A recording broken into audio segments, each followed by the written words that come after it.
कभी शॉपिंग को आती है ना अभी ये।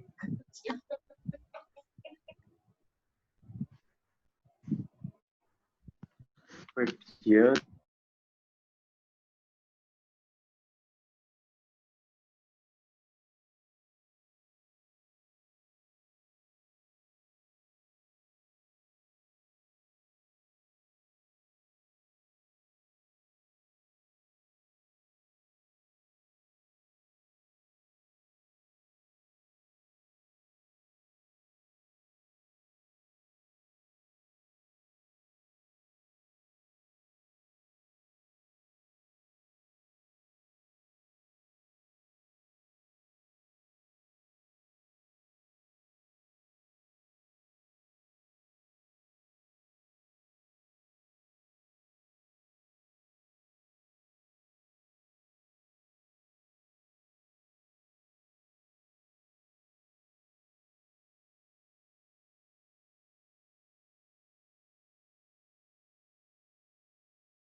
Prashant, I'm stopping your video for a while. Okay.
Sir, we have about 55 participants.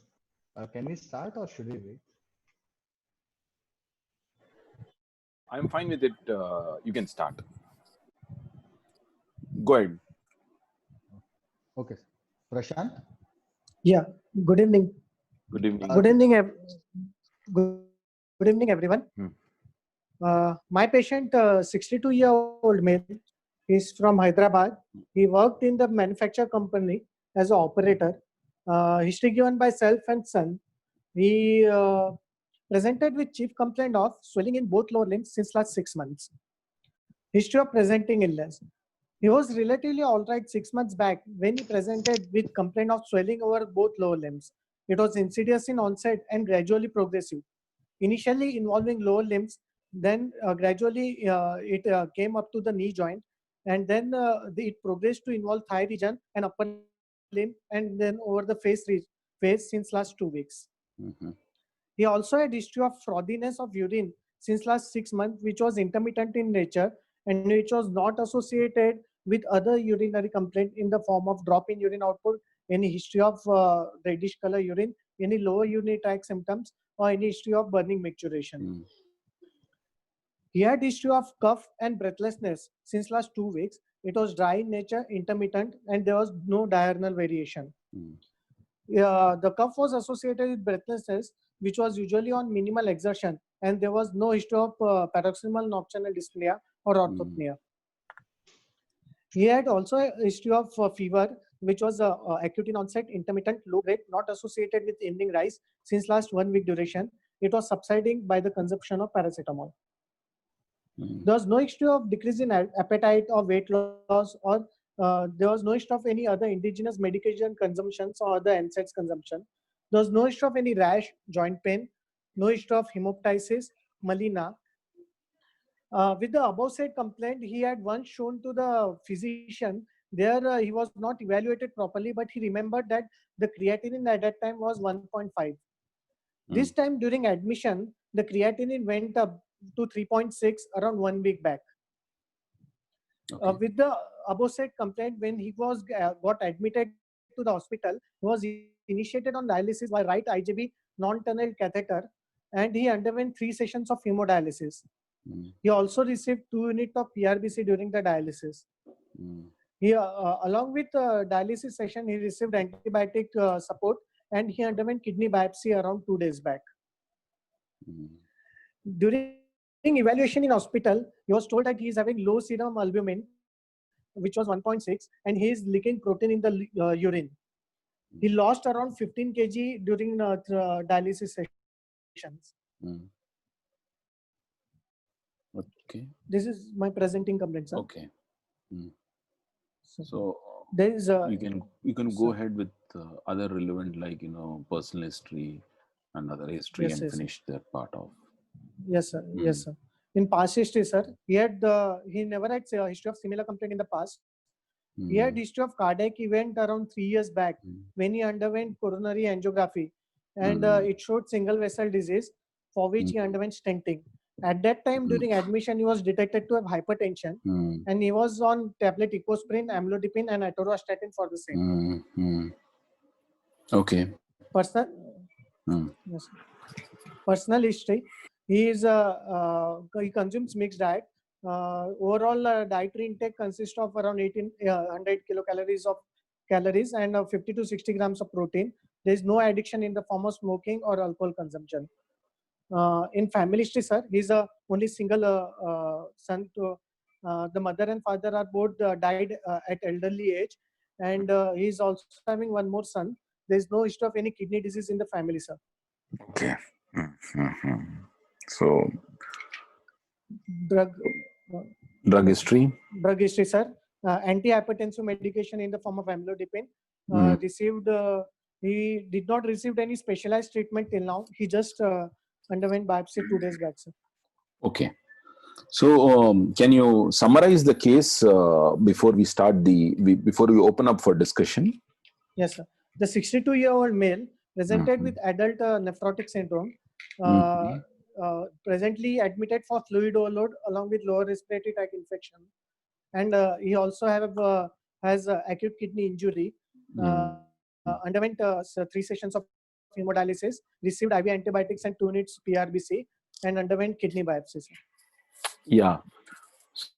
So I think most of your presentations, you've taken it for granted that this patient is having nephrotic syndrome, probably, in hindsight.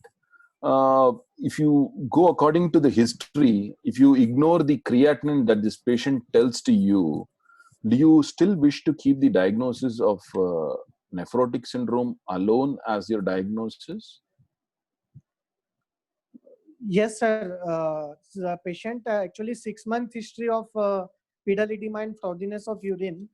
So this points more in favor of nephrotic syndrome, sir. Yeah. So, at this point of time, if I could just ignore the serum creatinine that the patient tells you of 1.5 and then 3.6. So if you just ignore that part of the history, so, I would actually go for a differential diagnosis than for a single diagnosis. One, it could be a chronic kidney disease. The chronic kidney disease could be caused by any chronic glomerulonephritis, and it could be an acute worsening because of the chest infection. So that is one differential diagnosis. And the other differential diagnosis would be a nephrotic syndrome with an acute kidney injury, the acute part being the same in both the differential diagnosis. So because it will be very difficult to really, split out, other than for, if you ignore the serum creatinine, it will be very difficult to really pinpoint what the diagnosis exactly is in this. Yes, sir. If you take, for example, what are the points in favor of nephrotic syndrome, you could well say, he had frothiness of his urine, one. Then he had, edema, which was disproportionate to whatever CKD that he was having. So, these are the things that you could put in the bag of nephrotic syndrome. And for acute worsening, it's very easy to say that doesn't require any defense. Then similarly for a CKD, you could well say that the history is long. So I would like to know more about, the history of, was there any history of nocturia that this patient had? No, sir. He never had any lower unit tract symptoms in the form of nocturia, frequency. So how do you urgency. define actually nocturia? Nocturia is the patient who is passing more amount of urine during the night, around 2/3 in the night and 1/3 in the morning time. Sir. So you have actually around more than 30% in the night time, sir. So of urine in the night. There have been a very differential definition of nocturia. For a Yes. urologist, anybody getting up at night and if there is not a change in his pattern of urination, then it is nocturia. So much so that they even call even getting up at once at night is called nocturia. So, but for nephrologist, I don't think we believe in that sort of a definition. We go for a more pragmatic definition, which says that an age-defined definition for nocturia. If the patient is younger than 60 or if he is not old, then we say that if he passes more than 50% of his or 40 to 50% of his urine during he's lying on the bed, so then we call it as nocturia. Yes, if it is more than 60% in patients over 60 years of age at night, then you call it as nocturia in that age group of patients. So that is important. So when you ask, you should always ask. It will be very difficult because nobody quantifies their urine when they pass. So it's basically on the number of times they go. See, you can ask them, how many times do you pass urine during the daytime and how many times do you pass urine during the nighttime? So that's how you actually get. See, nobody quantifies urine, right? Before they speak to you, they wouldn't have done those. Yes, sir. So that's how you ask. It's the frequency based on which you assume. So actually, sir, there are two definitions different. I mean, in one they have given around 2/3 in the night time and 1/3 in the daytime, and in one definition they have given more than 30% in the night time. So I don't know which one to these are not these are not evidence-based definitions. These are not not evidence-based definitions. So it's simple that what we have been traditionally following is, if the patient is old, because old people generally tend to pass a lot of urine during the night time. So we keep slightly a higher limit in them. 2/3, more than 2/3 at night, then you call it nocturia. In younger patients, you keep a target of 40 to 50%. So that's what we follow. So that any of the definition should be fine. So, Okay, sir. so that's how it is. So, and most of the times you'll never have a quantification. So you should just ask the frequency, like how many times do they go at night and how many times do they go in the morning hours. So that's how it is like. And you Okay, also need to ask how much of water do they drink, after the sunsets. So these are all simple other ways to, get. Why does nocturia happens in patients with chronic kidney disease? Sir, generally the ACT, adrenal ADH, which is secreted, it is having diurnal variation, and it is more secreted in the night time. It leads to the tubular reabsorption normally. But in the cases of chronic kidney disease, the tubules are insensitive to the ADH, and that's why there is more passage of urine in the night in the chronic kidney disease patients. Yeah. So they are insensitive to the antidiuretic hormone. Yes. So it's a sort of, some sort of tubular interstitial response, which actually results in nocturia. So much so that, if the patient has got too much of nocturia, you think probably this patient is having a chronic interstitial nephritis than chronic glomerulonephritis. That's how it is. So suppose if you want to differentiate CGN and CIN, so how do you differentiate between the two historically? On the basis of history, the CGN patient will have the history of frothiness of urine. They will have history of hematuria. The hypertension is early in case of CGN. It is late in case of CIN, but it is very severe in case of CIN. Anemia is more in CIN patient, and it is very much severe in CIN. Then third thing is the bone disease. The bone disease is quite severe in patients of CIN, sir, history-wise. Second thing is the patients of CGN, they will have more of the features of pedal edema, decrease in urine output, while the patients of CIN, they will have good urine output, and they rarely will have a history of pedal edema. Yeah. So I think you summarized most of the, the differences aptly. So if we have to go by the descending order of, the symptoms, in CGN, you usually have a resistant hypertension. It may be refractory also. So that's the first thing that is important in CGN. Yes, edema can be a dominant manifestation in patients with CGN. Whereas if we come to CIN, it's usually the anemia is the one that, is the cause of, the more than CGN. And bone disease, as you rightly pointed out, can be there. And the patients will be normotensive or requiring minimal antihypertensives till they actually start to develop fluid overload. That is ESRD-like situations. So that's the classical example for interstitial nephritis would be something like somebody who's taking analgesics for a very long Analgesic time. nephropathy. Yeah, but one problem with analgesic nephropathy is usually it's only in the initial stages, but the patients also are hypertensive in analgesic nephropathy, unlike the classical chronic interstitial nephritis. Vesicular-ureteric reflux is a common cause of representation of chronic interstitial nephritis, very commonly seen in children. You will see patients with VU or children with VUR with so much of rickets and other bone deformities. So that's the classical case. And for the CGN, the classic would be something like an IgA nephropathy or an FSGS would be the classical example. So you were talking a lot about the frothiness of urine in this patient. So what do you think? Why there is frothiness of urine in patients with nephrotic syndrome? So generally, the patients of nephrotic syndrome, the protein leaking is there, which is having very low tension, the normal tension, and that creates that increases the surface tension of the urine and causes frothiness. Yeah. And usually it is seen on the seat of the toilet, which Yeah. is not the patient is not able to flush it properly. Yeah. And at that time, they are generally observe frothiness. So the formation of froth is natural, when somebody, pee. But only thing is, it's because of the surface tension that these froth tend to remain for a longer periods of time, as a result of which you have frothuria. Yes, frothuria is a clear-cut indication the patient has been passing a lot of proteins in the urine. So that's one thing that you need to. Then, what are considering his age? What are the other secondary disease which you would be, more interested in knowing about? Sir, considering his age, the malignancy related nephropathy in the form of like solid organ malignancy secondary causing membranous nephropathy.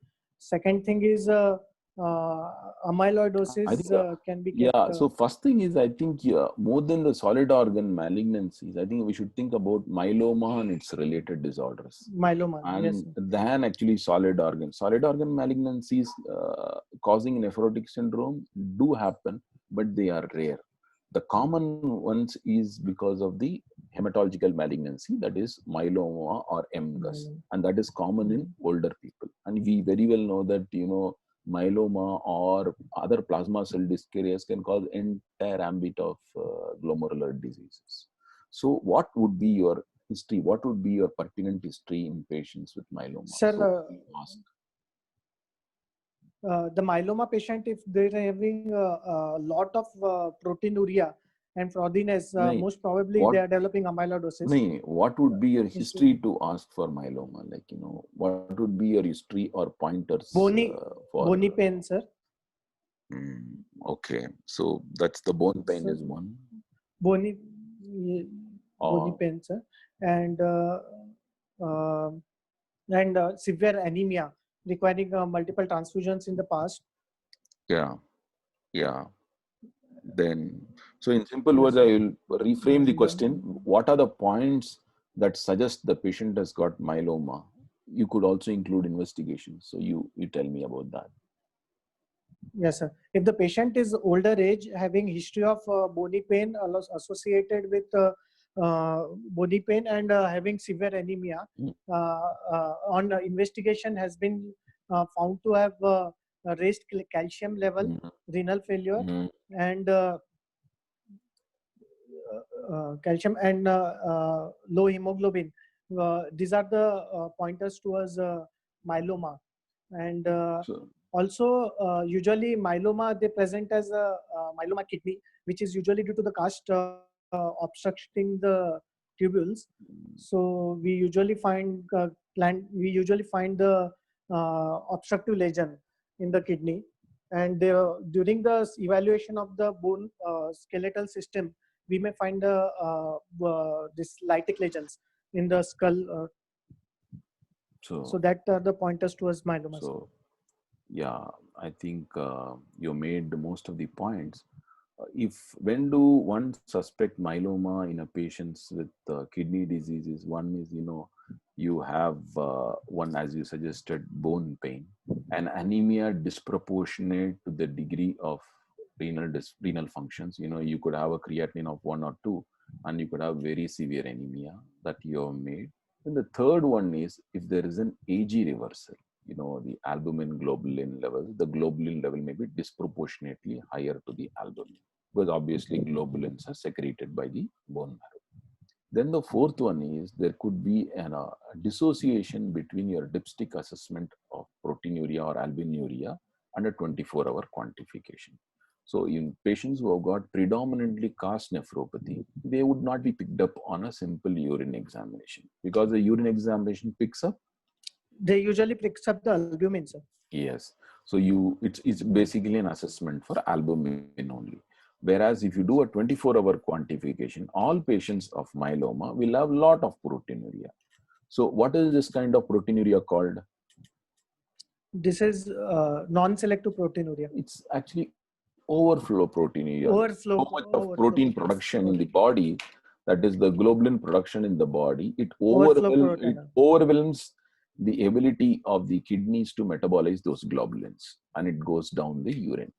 Rarely it is also seen in leukemias, where certain proteins are excreted in the urine because they overwhelm the capacity of the tubules to break it down. So that's why this is called overflow proteinuria. Overflow This is a kind of, so you have tubular proteinuria, you have glomerular proteinuria, so it's overflow proteinuria. So that's how, these are the pointers that you should know to pick up for myeloma. And what is the current consensus on screening for myeloma in patients with kidney disease? Screening on myeloma. Plasma cell dyscrasia. What is the current consensus? We usually do the free light chain assessor in the patients of kidney disease and patients who are having any elderly patients who come with kidney failure. We should rule out. So currently, when you evaluate any patients for kidney disease, especially glomerular disease, I mean, they have a lot of proteinuria where you suspect the glomerular disease is there. So the investigations that you usually do other than urine examination and 24-hour quantification is you look for viral markers. You see for ANA or ANCA depending upon the type of presentation. Then you look for serum protein electrophoresis. This is something which you should be doing it for everybody. Yes. After these things, if you find certain histologies, then you can, we can test them with immunofixation electrophoresis or free light chain assay. As such, for screening, we only use serum protein electrophoresis and we do not use free light chain assay. This is important. This is to be done in all patients, who come to you with a glomerular disease. So that's the way, And again, you didn't, although it would come after your examination findings. So I would like to know is what was the urine examination in this patient? Sir, actually the urine examination was done. The specific gravity was 1.030. Albumin was 3+. There was no RBC or RBC cast. You should always, whenever you say urine examination, you should state what could be done by yourself, not what is available in a report. So what you could do yourself spontaneously. Dipstick, sir. It's a dipstick and a microscopic examination. I think we should limit our discussion to that. So you state those points. Albumin is 3+, sir. There is no RBC or RBC cast, sir. So, yes. Are you sure there is no RBC cast or any other casts seen in the urine examination? Because you're keeping AKI as your differential as a common diagnosis to your both the differential diagnosis, acute worsening. So, what do you think? Did you look for casts? No, sir. Actually, I have not looked for cast. So, I've just done the dipstick, sir. Only RBC. So that's important. So you should see. So may I ask you, like, suppose a patient gives a sample of urine to you in a test tube. So how would you process this for a urine examination? Sir, actually this patient, whenever I get the sample, I will rotate and by the 3000 RPM speed. But if I want to look for the RBC cast, I can rotate it for 1500 to 2000 RPM. You don't do one urine examination for cast and one urine examination for cells. So let us be practical, So how will you do? Like, in this given patient, what will you do? How would you do a urine examination? That's enough. Like, yeah. Yes, sir. I will ask the patient to collect the first pass, second pass urine early in the morning. Usually it should be a middle clean catch sample, and the bore of the tube should be wide. Usually we consider the container which is like 50 millimeter in the diameter, more than 50 millimeter in diameter. After collecting the urine, it should be processed within 30 minutes. Once we get the sample of the urine, we take the 10 ml of the urine in the test tube. We rotate it with around 1500 to 2000 RPM. And then after that, we discard around 9 ml of the For how many minutes? For how many minutes? For 5 minutes, sir.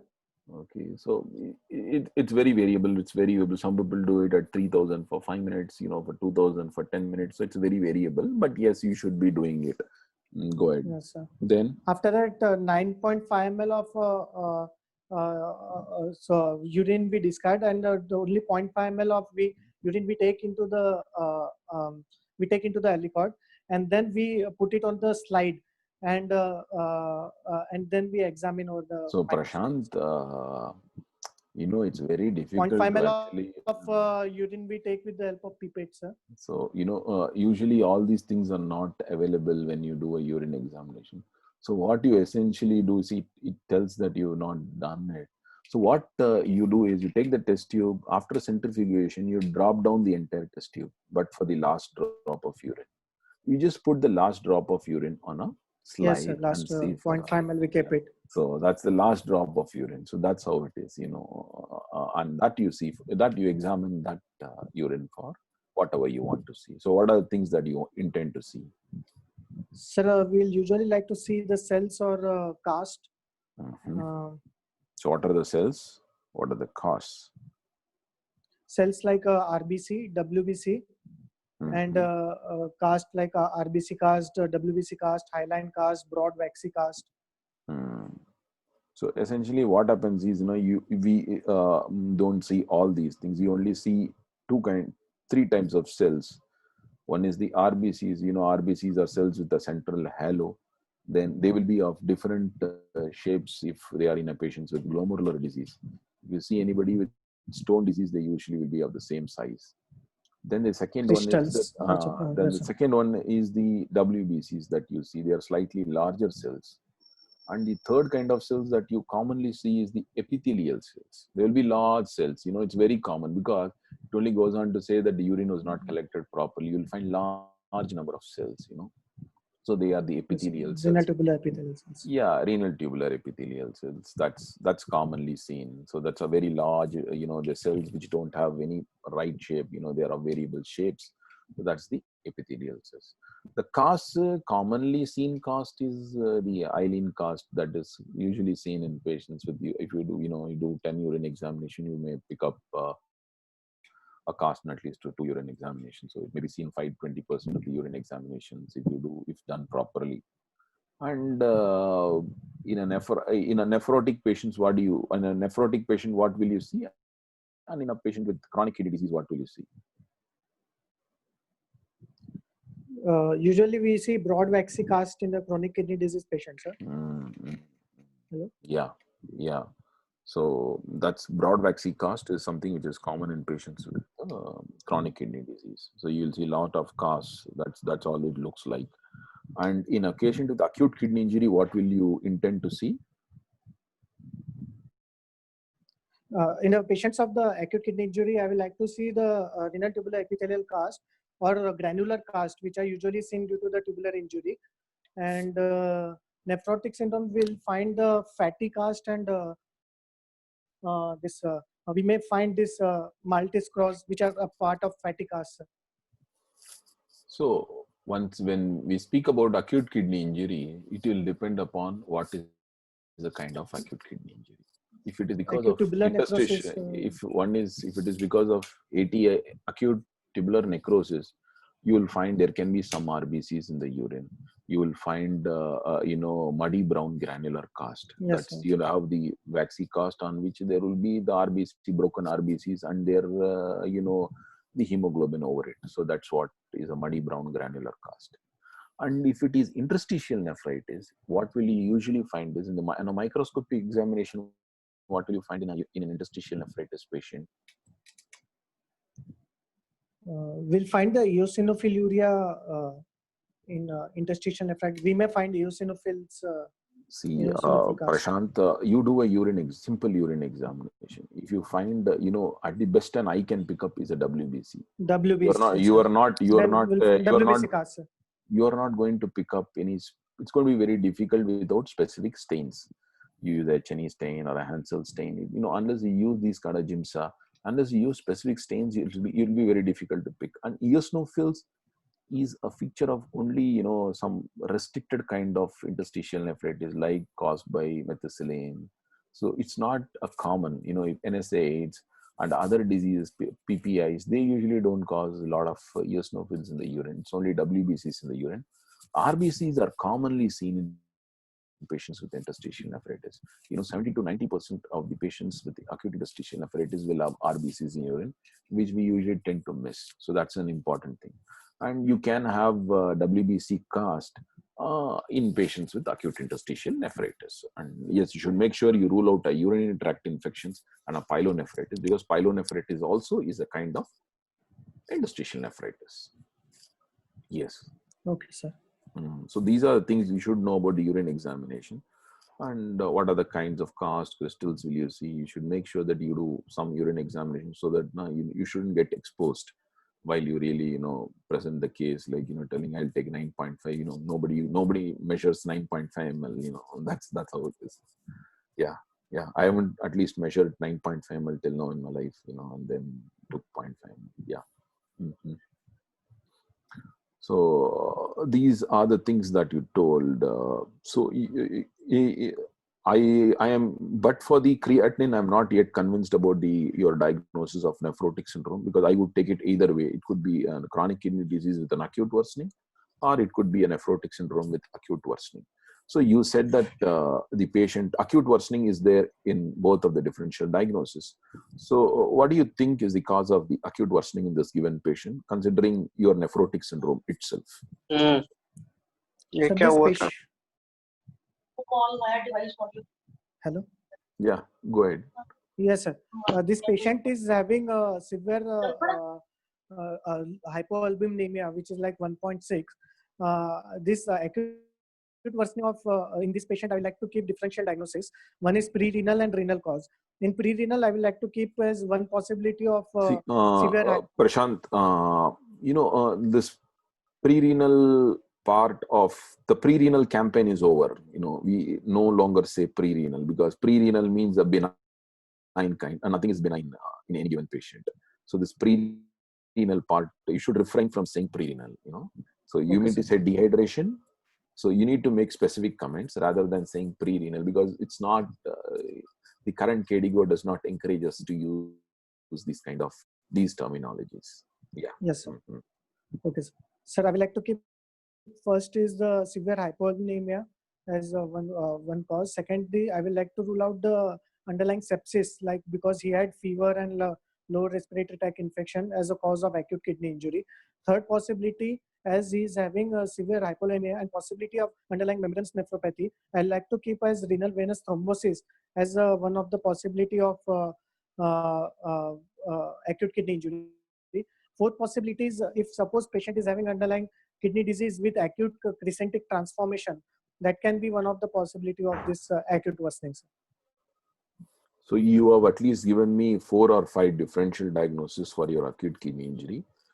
Yes, so sir. First thing is, before we go on to discuss each one of the etiology, we should always know that any old patients with nephrotic syndrome and severe hypoalbuminemia is a heightened risk of developing acute kidney injury, Yes, irrespective of the etiology of the nephrotic syndrome.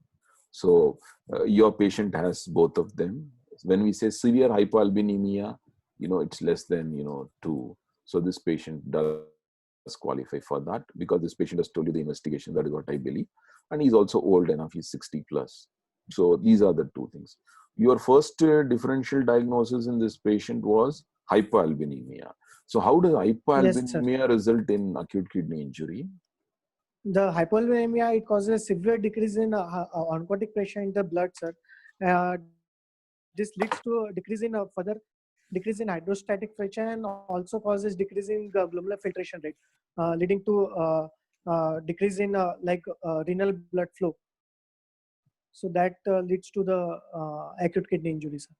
So while we discuss the hypoalbuminemia part, I would also, also ask you, like, why there is edema, because you just touched that part of the description.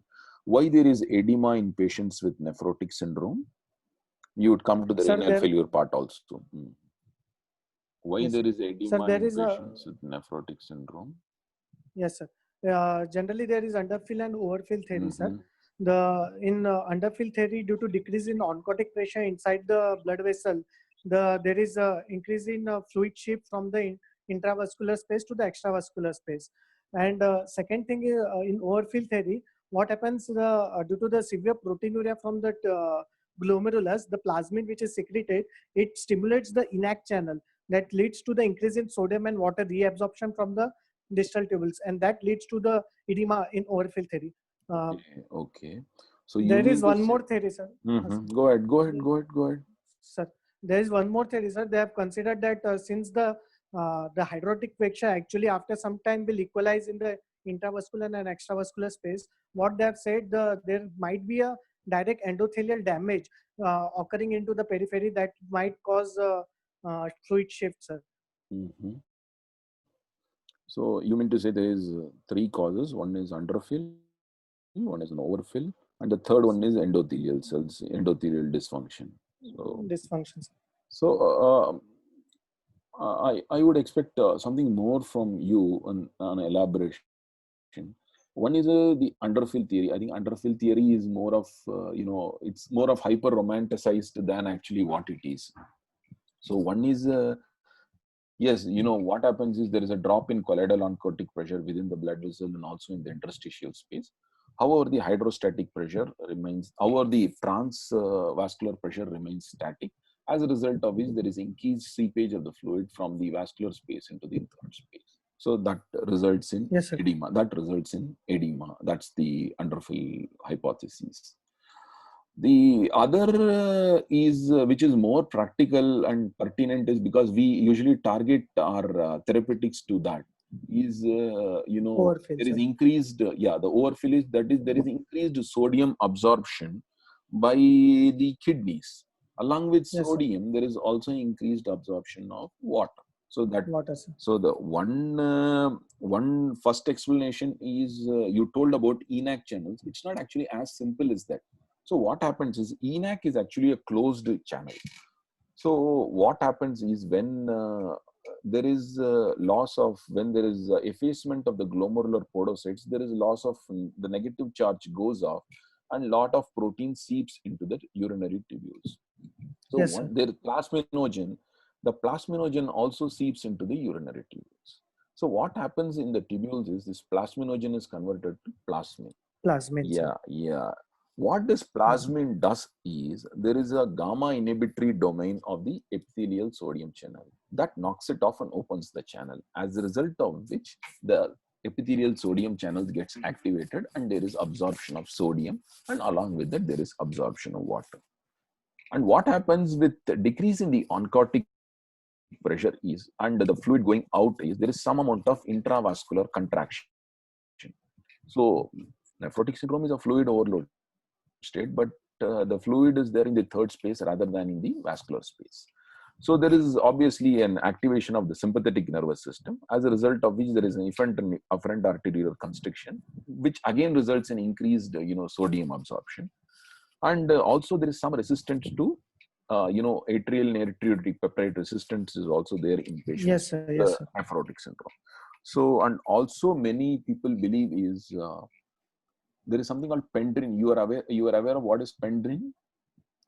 Pendrin is a chloride channel. Yeah, I mean, chloride bicarbonate channel. It's the yes, sir. pendrin.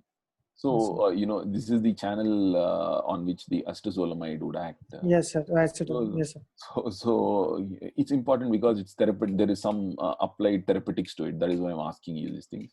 So what happens with pendrin is there is hyperfunctioning of these chloride bicarbonate channel, as a result of which, when this overfunctions, there is also increased functioning of the sodium channels as well, sodium potassium channels. As henceforth, there is increased absorption of sodium and water.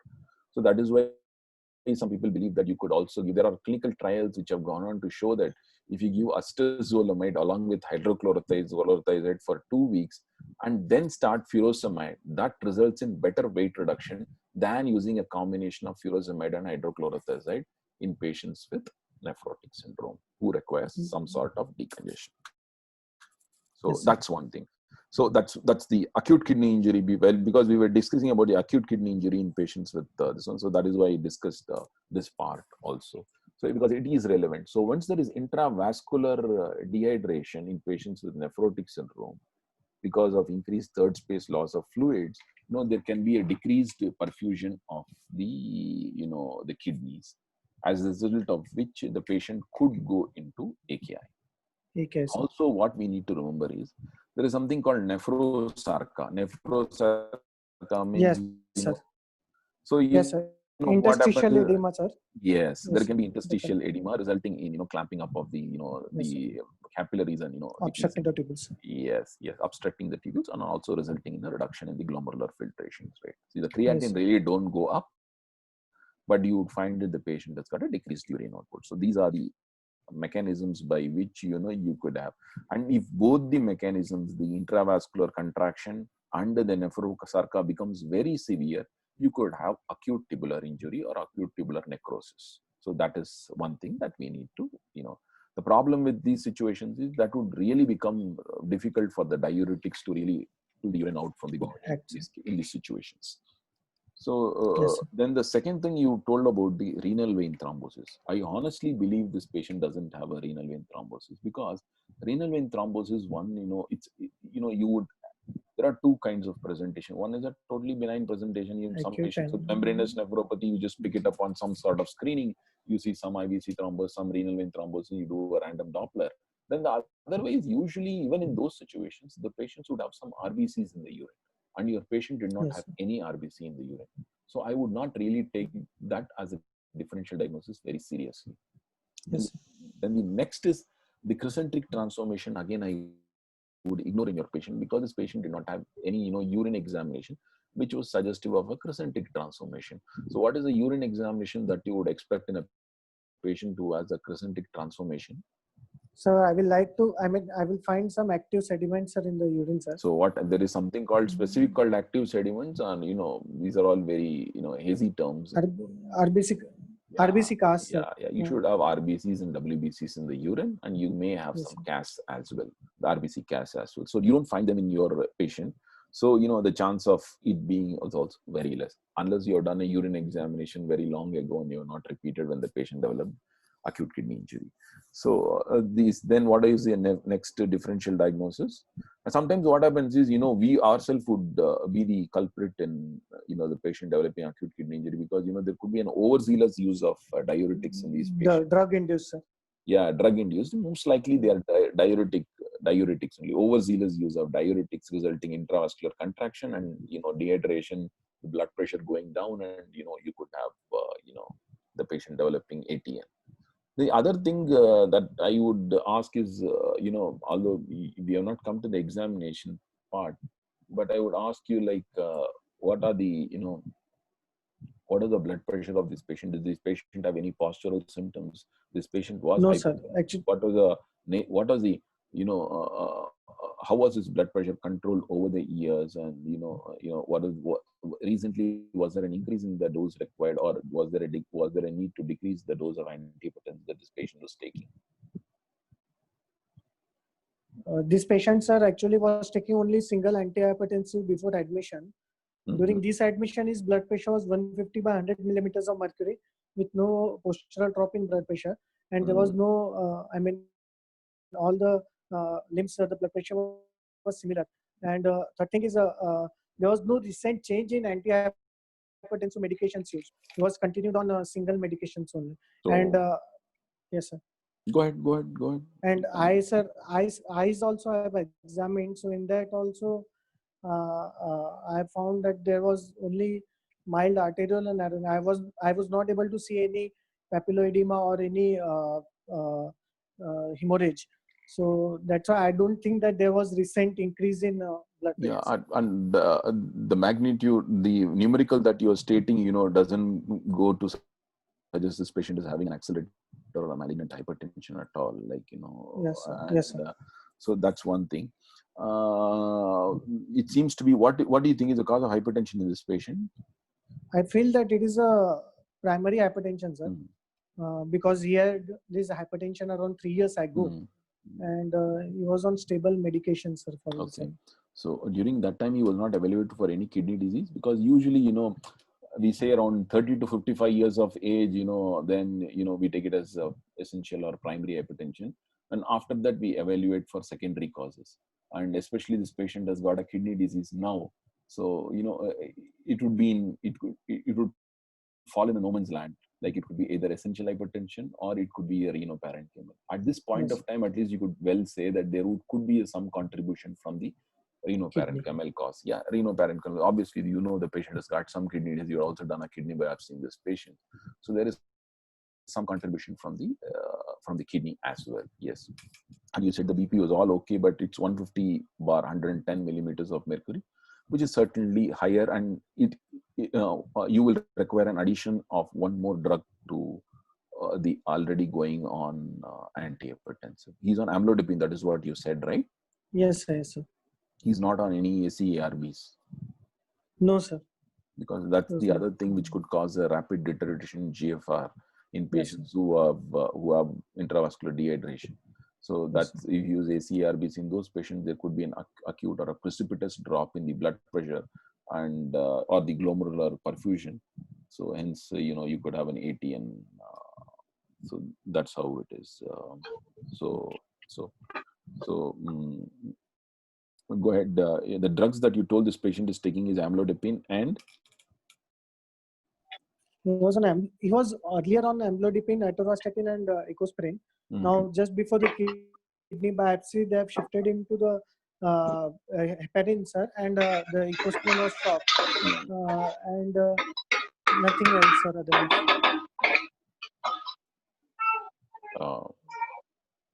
I think we are hearing some noise. Okay. Yes, sir. So I'm these muted. are Yes, sir. I'm muted. okay. Thank you so much. Sorry, sir. Sorry. I should be fine. No issues. So my question to you is: this patient was never given any diuretic, like you said the patient got a lot of sir, edema. actually, yes, sir. Edema, he was started on dialysis Okay. when he presented here, and they have removed around 15 kgs was like weight Loss. decrease after, yes, sir, So after dialysis. so Probably so okay. he was on fluid overload, Yeah. but I mean, they have. I agree. So I'm not going to, argue with you on the line of management. My question to you in this patient is: suppose you have a patient with nephrotic syndrome, and you want to decongest him. So how would you do? Like, how would you decongest him? Like, yes, in extreme cases, if somebody comes with a fluid load, obviously you're going to dialyze them. But it's not the first thing that you do. You do it in a gradual. You do it gradually in a patient who is not very sick. How do you do? What would be your protocol? So first of all, I like to modify the diet, sir. I like to decrease the salt intake.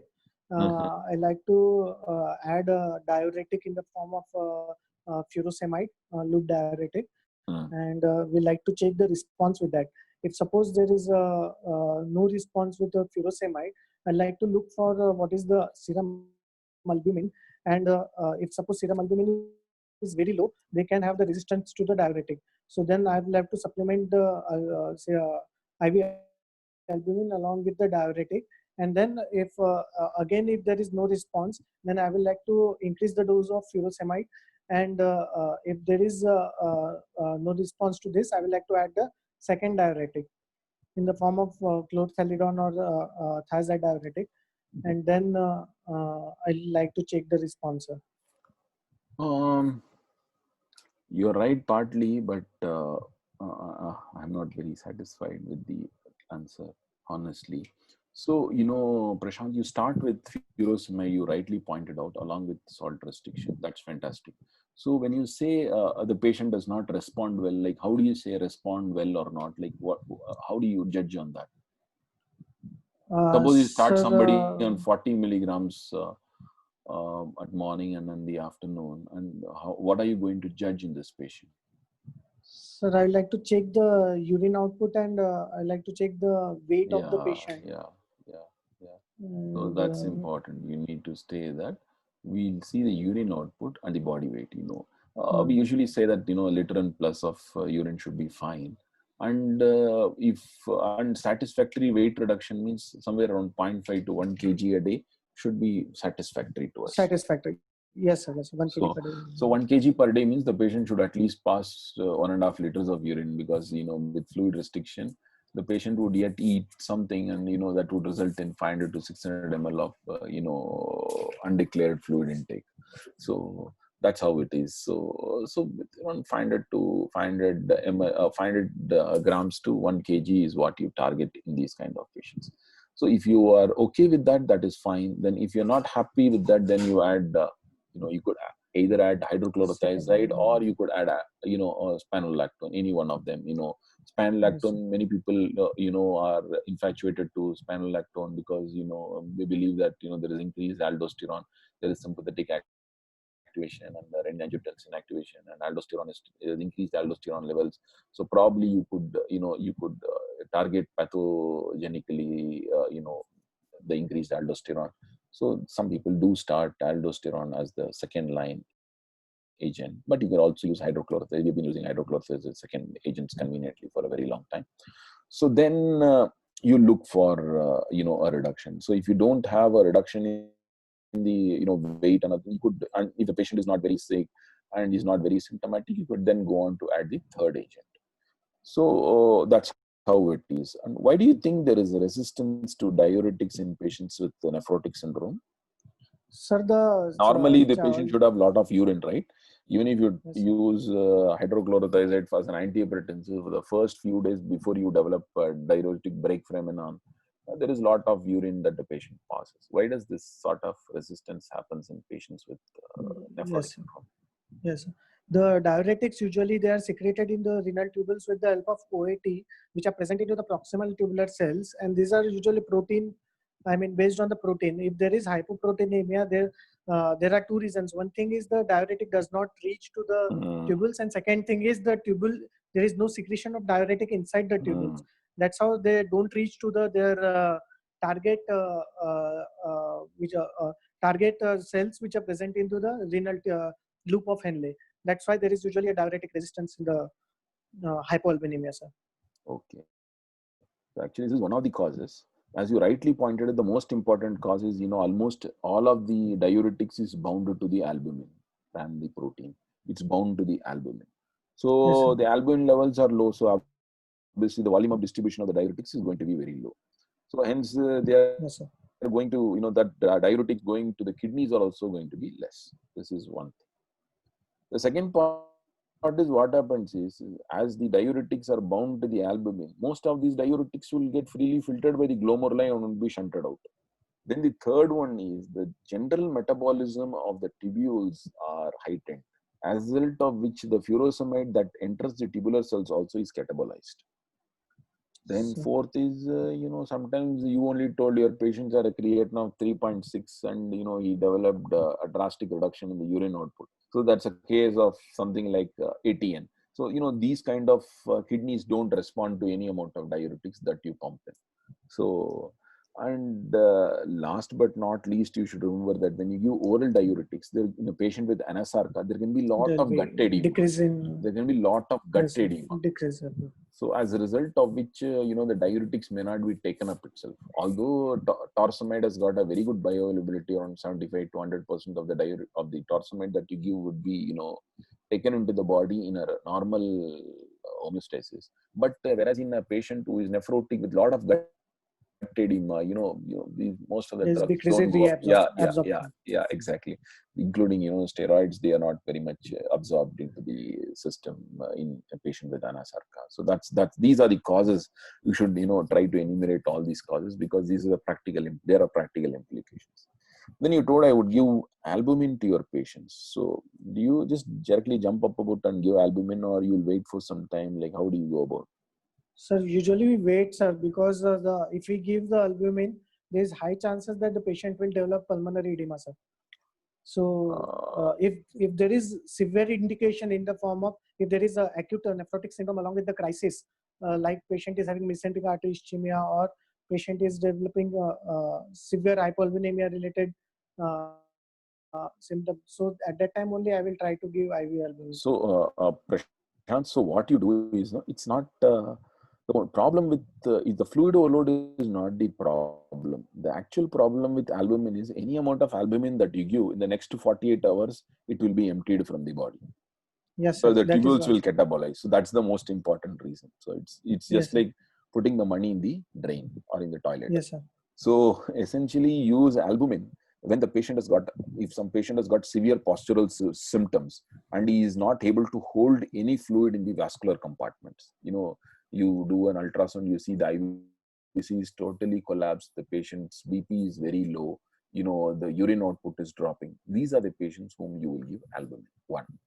2, you give diuretics to the patient and you find that the fractional excretion of sodium is less than 2%. That means your diuretic is not working. So, you need to deliver the diuretic to the kidneys.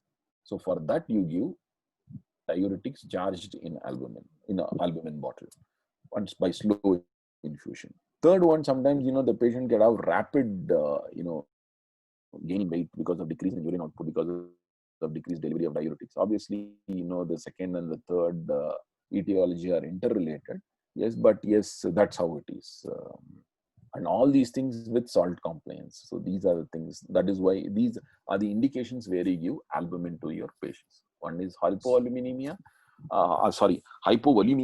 resulting in postural hypotension, and the other renal manifestations like decreasing urine output, and your diuretics is not able to excrete the sodium well. Your fractional excretion is less than 2%, despite using good diuretics. Then that's the time you don't, before you take up the patient for to a dialysis machine to ultrafiltrate, you give a trial of albumin, and this albumin needs to be given by a slow infusion, and it's advisable to charge the diuretics in the albumin itself, so that the diuretics slowly goes along with the albumin over the 12 hours. So that's how it is. That's how it is. Last but not least, what you have done is the best job. Like, if the patient has got fluid overload and is very symptomatic, you cannot wait for all these maneuvers. So you'll have to ultrafiltrate the patient. So that's how it is. That's how it is. I think you told you have removed around 15 liters of fluid from his body, right? Yes, sir. So that's an important. See, these are the important things you should know. Like, why, how do you deal? So can you quickly come up and finish up with your investigations? With your examination findings. Sir, examination height is 159 centimeter, weight is 58 kg, BMI is 23 kg per meter square. Pallor is present. There is no icterus, cyanosis, or clubbing. The pulse is 90 per minute. Blood pressure is 150 by 100 millimeters of mercury in right arm supine position. Fundus examination is showing mild this arterial narrowing. There is no evidence of any hemorrhage or papillary edema. Pedal edema is there till ankle joint presently. JVP is not raised. CVS apex is medial to mid clavicular line. S1 S2 are normal. There is no murmur heard. Is there any significant finding? Nothing, sir. Presently, there is crackles are there in the right side subscapular area. Otherwise, there's nothing, sir. Okay, so there's no bronchial breath sounds or anything like that. Nothing, sir. Nothing, sir. Okay. So with this, what will be your diagnosis in your patient? So my diagnosis is adult nephrotic syndrome along with acute kidney injury, KDIGO stage 3. With primary, I would like to keep as a diagnosis as a primary glomerular disease. First possibility of membranous nephropathy, second possibility of FSGS. But I would like to rule out the secondary cause of glomerular disease in the form of malignancy leading to membranous nephropathy. Other diagnoses are: one is lower respiratory tract infection, third is hypertension, fourth is coronary artery disease, and fifth is anemia. I'd like to check the cause for anemia, sir. So I agree, I'm yet not convinced with only one diagnosis. I would like to keep two differential diagnoses. But yes, the first diagnosis, the way you're telling, a lot of albumin in the urine. So I would go by an adult onset nephrotic syndrome with acute kidney injury. The primary diagnosis, I would like to differ with you. Usually, what are the diseases which have acute kidney injury? Diseases which has acute kidney nephrotic syndromes which have acute kidney injury. Usually either primary glomerular disease or secondary. Among the primary itself, I'm asking. Among the primary glomerular disease, usually membranous nephropathy and MCD, they have acute kidney injury, sir. And IgA nephropathy also has acute kidney injuries. So I think here it's important. So when you talk about the acute kidney injury in a setting of nephrotic syndrome, it is largely restricted to podocytopathies or amyloidosis. So these are the two clinical conditions where you have acute kidney injury in patients with nephrotic syndrome. Once I say podocytopathy, I mean minimal change disease, focal segmental glomerulosclerosis, or a collapsing glomerulopathy.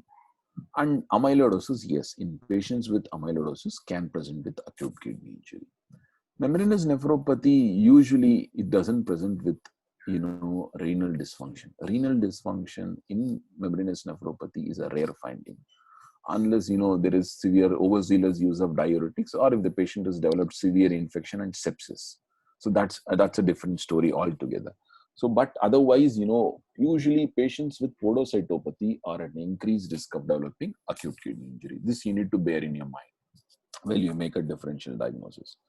Then, so that's one part. And another thing is, so podocytopathy would be my primary differential diagnosis in these patients, rather than actually, membranous. Membranous would be my number 2 or number 3 differential diagnosis. I wouldn't keep amyloid in this patient because this patient has got, the blood pressure is fair, well and fine. Any patient with amyloidosis developing acute kidney injury, usually they are hypotensive. There is severe intravascular contraction. And because of the amyloid deposition in the blood vessels, there is hypotension and autonomic neuropathies.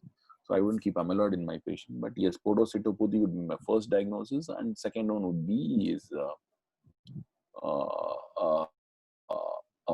membranous nephropathy. Third one I would yet like to keep is something like C3 glomerulopathy, which could be related to paraproteinemias. Usually C3 glomerulopathy at this age is related to paraproteinemias. The only point which would be against a C3 glomerulopathy in this patient would be urine examination seems to show no RBCs or WBC. So usually in patients with C3 glomerulopathy, you would be seeing good number of RBCs in the urine at least. Yeah, there would be some RBCs in the urine, if not good. So that's yes. The other points I do agree that you make is the patient is a known case of coronary artery disease. That is one thing. So a patient with coronary artery disease, they are at increased risk of developing which kind of nephropathy? Cardiorenal syndrome. Nephropathy. I'm not asking about cardiorenal syndromes. Sir, atherosclerotic renovascular disease they can have. So and, that's one thing. So atherosclerotic. ischemic. Yes. So that's the other. Amyloidosis. So any patients with a coronary artery disease, or with systemic atherosclerosis is likely to have idiopathic nodular glomerulosclerosis. Idiopathic nodular glomerulosclerosis. This is one of the differential diagnoses for nodular glomerulosclerosis. So in patients who has got systemic atherosclerosis, somebody who is a smoker, they are likely to develop idiopathic nodular glomerulosclerosis. So what are the differential diagnoses for nodular glomerulosclerosis?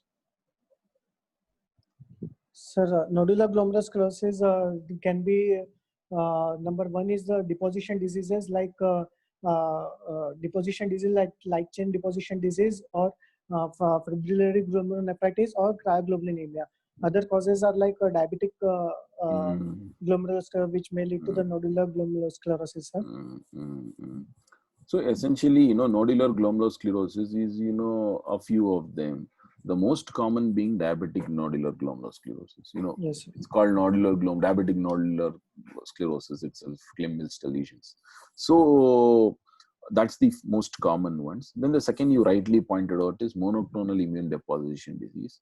Third one is there could be, fibrillary or an immunotactoid glomerulonephritis. Yes, and MPGN could well be MPGN, which could be immune complex, yes, sir. which could be immune complex, or it could be complement mediated, is the other differential diagnosis for this clinical entity. Now you want to actually how will you histologically how would you approach these patients? Although a renal pathologist would be the best person to tell you, but how do you, with the various stains, how will you try to segregate them? Yes, sir. Initially, I will like to do the past stains. The past stain, the past positive and past negative stains are there. The past, usually the amyloidosis, the amyloid stain, they have either they are past negative or there are mildly past positive stains, sir. Otherwise, most of the conditions like fibrillary or light chain deposition disease or diabetic nephropathy, they are usually past positive, sir. After doing with the past positive stain, sir, I will like to do the silver stain. Either there are silver positive or silver negative stains, sir. In silver positive stains usually are diabetic, sir, and silver negative is usually amyloidosis and fibrillary, sir. So when I have the silver negative, I will like to do the So, so That's you it. know, I'll put it easy, like, you know, so you start with Congo Red. Congo Red, sir. I would like to So if speak Congo about Red Congo is Red. positive, if the Congo Red is Amyloid. strongly positive, you know, it's amyloid. Amyloid. That's clear. So, you know, you have one of the differential diagnosis for nodular sclerosis clearly out. You do a PAS staining, which is usually one of the first stains that you do. You know, along with HNE, you do a PAS stain. So if it is PAS positive, if it is PAS positive, then what you call is, like, you know, it's mostly diabetic nephropathy. You know, diabetic nephropathy and monoclonal deposition disease can have strong PAS positive. Pass So positive, that's the sir. difference between amyloidosis and MIDD. Amyloidosis is negative on PAS, and MIDD is strong on PAS. So how do you distinguish between diabetic nephropathy and MIDD? Is you use Jones-Silver methylamine. The Jones Yes, sir. stain Silver is stain. positive. The silver stain, what's called the silver stain, the Jones-Silver methylamine is positive for diabetes, whereas it is negative Diabetics. for MID, where it is negative or weak for MID. So then Yes, sir. sometimes some patients may have weak PAS. So weak PAS and weak Congo Red, that is because of immunotactoid or fibrillary gene. Fibrillary gene can have weak PAS, can have weak Congo Red also. So that's something we need to remember. And they can be easily be distinguished. Fibrillary can be easily distinguished by using the newer stain, that is DNAJB9. So that's the stain that you use. So that's how you Yes. actually, approach a patient of nodular glomerulosclerosis. So that's important. Yes, obviously, if you have immunofluorescence, it makes your job even easier, because immunofluorescence would clearly distinguish between diabetes and MIDD very easily. You know, you would not have monoclonal in a diabetic patient, whereas you'll have a non-monoclonal restriction in a patient with MIDD. Yes, fibrillary and immunotactoid, usually they are not having, they can have sometimes a monoclonal restriction, but usually they are polyclonal. So, and electron microscopy, if you use, you will be able to easily distinguish between these various clinical entities. So that's important. So what are the stains that we use in kidney biopsies? Sir, we have most commonly we use HNE stain and PAS stain, and third is we can use the silver stain, and then mesenteric stain, sir. These are the commonly used stains. Yeah.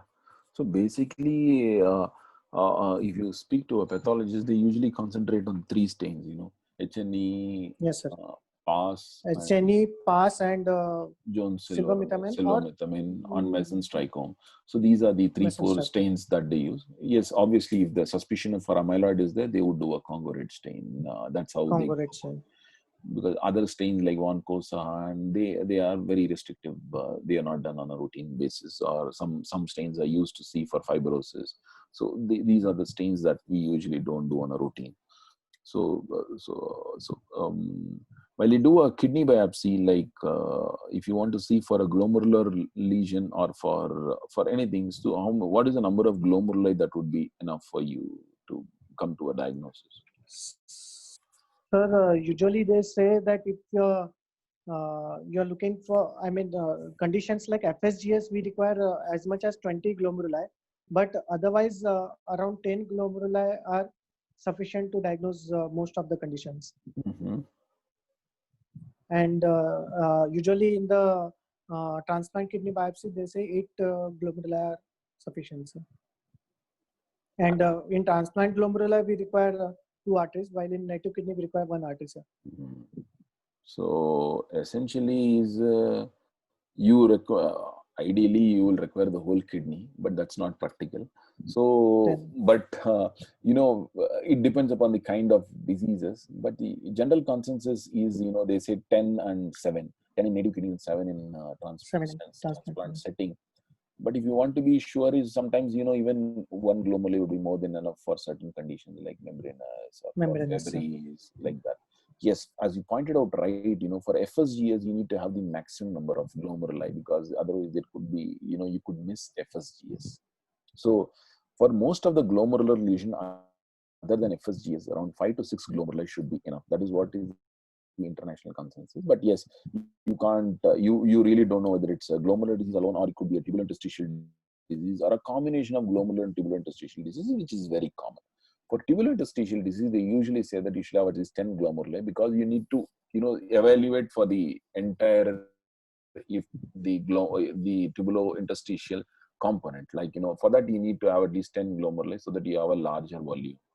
So that's how it is. So it's 6 and 10 glomeruli for glomerular and tubulointerstitial diseases, non-FSGS glomerular diseases. So that's how it is. And where you should know the details about the biopsies. I'm not going into the details of biopsies, but you should know, everything about the kidney biopsies. So in this age, in your given patients, what do you think is the not in your patient, but at this age, what would be the cause of glomerular disease? Sir, at Or nephrotic 62-year-old, syndrome. Glomerular yes, disease is nephrotic syndrome. Yeah. yes, sir. At 62 years of age, most common cause of nephrotic syndrome is membranous nephropathy, sir, Mm-hmm. which is quite seen around 30 to 35% of the patients. While second possibility of FSGS, which is seen in around 20 to 25% of the patients. Mm-hmm. And other cause of secondary causes of nephrotic syndrome in this age group can be either because of amyloidosis Mm-hmm. or autoimmune conditions like, but that will not present as nephrotic syndrome. And usually, there is a thumb rule in nephrology. MCD has got two peaks. One MCD. MCD happens in the very young people. That so much so that we don't do biopsies in children 2 to 6 years of age. up till 11 years of age, or to be precise, up till 20 years of age. It's usually the MCD, which is common, or most common glomerular disease causing nephrotic syndrome. And after 60 years, there is again an increase in minimal chain disease as a cause of nephrotic syndrome. Usually in older people, nephrotic syndrome, it's usually, podocytopathies, amyloidosis as a common cause. Yes, membranous also would come, it's one third. So that would be the cause of the nephrotic syndrome. There are older studies which did go on to show that patients with membranous nephropathy, up to 20% of the older people could be harboring a malignancy. But I don't think of late recent studies have really shown that kind of malignancy. We really don't know whether there was whether it was a casual association, or was it really malignancy related GN presenting as membranous nephropathy. So that's one thing that you need to know. So how do you intend to manage this patient? These patients are initially, I would like to do the total protein estimation, sir. Then after that, I would like to know the hematological and so you need to make parameters, you can estimate the total protein in the blood also and also in the urine. So what do you mean by total protein? 20 either the 24 unit So you should protein say or urinary quantification, right? You mean to say yes, urinary quantification. Yeah, go ahead. urinary quantifications. Yeah. So that's one thing. Okay, fine. After you're quantified for 24-hour urine, I'm sure that at this point of time, it's going to be very difficult for you because you yourself said the patient was having a decline in urine output. He had oliguria. You gave him dialysis. So Yes, obviously, he's not the right candidate to yes, put dialysis urine. was done, sir. Although you will make an attempt, but I don't think it's going to be very Yes, sir. successful. So then how do you manage? What are the next set of tests that you will do in this patient? I'll look at the hematological parameters, sir. And Yeah. after that, I would like to know the kidney function in the form of serum creatinine, urea, electrolytes in the form of sodium, potassium. Mm-hmm. What is the That, relative sodium and potassium in patients with nephrotic syndrome? This patient, sir, is not having. this patient. Obviously, this patient is a dialysis. Yes, sir. The nephrotic syndrome, usually they have hyponatremia, sir. Okay. Yes, sir. It is a dilutional hyponatremia in them, sir, usually. Yeah. So Though they have increased uptake, but there is dilutional most of the hyponatremia. times, although this is what the textbook says, most of the times the hyponatremia in a patient with nephrotic syndrome is secondary to diuretic use, overzealous diuretic use. So that we need to keep. Although the probability of hyponatremia with furosemide or torsemide is less compared to hydrochlorothiazide. Hydrochlorothiazide. So it's less when compared to hydrochlorothiazide, but yes, it can still happen. So that's an important thing that you need to keep in mind. It's usually hyponatremia. Why I'm asking about sodium and potassium is some glomerular disease can have Fanconi syndrome. This is commonly seen with membranous Yes, sir. Yes, sir. nephropathy or FSGS, and also amyloidosis. They can have a Yes, sir. Fanconi syndrome. Yes, obviously the Fanconi syndrome in amyloid and other plasma cell dyscarrias is exaggerated, whereas they can be subtle in patients with minimal change in FSGS and in membranous nephropathy. It only goes on to say there is some tubulointerstitial damage as well in these patients. Okay, that's why I asked you this. So they could also have some amount of glycosuria. So it's important you see for urinary glucose also in these patients when you do a dipstick examination. Yes, sir. So usually dipstick would have a sugar at one end and albumin at the other end, right? That's how Yes, sir. the dipsticks are usually there. They are or at the same end itself. You'll have two color codes, like you just put a urine and just see immediately for the change in color and compare it with the box that you have for the protein, for the albumin, and also for the glucose. So whenever you say urine examination, say albumin, glucose, and urine sediments. That's RBCs and WBCs and CAS. So that's how it is. Like, go ahead. After this, sir, I would like to do the investigations like lipid profile, and then I would like to after the estimation of the protein, if I feel that I would like to rule out the secondary causes because the age is 62 years. I like to do the screening echo, screening X-ray, and we like to do the rectal examination to rule out any prostate enlargement. Then after ruling out everything, if suppose I am considering as a membranous as my primary diagnosis, I like to do the serum play2R level and go ahead with the kidney biopsy, sir. So how After how doing does the ultrasound, sir. Okay. Yes. So I would actually differentiate into two parts. Non-specific investigations which you would do in any patients undergoing a biopsy. It can be a breast biopsy or it could be a lung biopsy. And one is specific investigations. So one is hemogram, biochemistry, LFT, RFT, BT, CT, and all those things. That's one group of tests which you would do commonly. The test is renal that we discussed, viral markers. Then second coming is after the viral markers is at this age, ANCA, ANA, ANCA. Although lupus is less likely to present with 6 months and silent deterioration. That's yes, I would still get an old piece, an old man, old gentleman. So ANCA is something that you should get by ELISA. But yes, again, atypical finding is usually patients with vasculitis don't present with nephrotic syndrome of such long duration. They usually have RPGN or an acute kidney disease like presentation rather than nephrotic syndrome like presentation, which rapidly deteriorates. And there's no RBCs in the urine. So but yes, just to finish up the workup, I would get an ANCA done in this patient. Then serum protein electrophoresis, as we had discussed, and I would keep the other investigation post biopsies. Yes, kidney biopsy, I would right away go to a kidney biopsy if we don't have any contraindications and the kidneys permit us to do a kidney biopsy. So then what are the other ways we will manage this patient? So, one is a disease specific management where you pick up a glomerular disease and you manage specific to that. What are the other, therapeutics that you would add upon to this patient? Sir, this patient is having nephrotic syndrome along with fluid overload. So I would like to first dietary management, which includes restriction in the oral salt intake and water intake. And then I would like to manage the blood pressure of this patient because he's having 150 by 100 millimeters of mercury with one antihypertensive medication. I would like to add one more. So what would be your next agent? Sir, this patient has developed acute kidney injury along with creatinine of 3.6. I will wait to it settle down. Once it settles down, so I would like to add ACE inhibitors or ARB. But at present, I would like to give only amlodipine, and I would like to add, if possible, diuretic to decrease the edema. So that is what I was waiting to hear from you.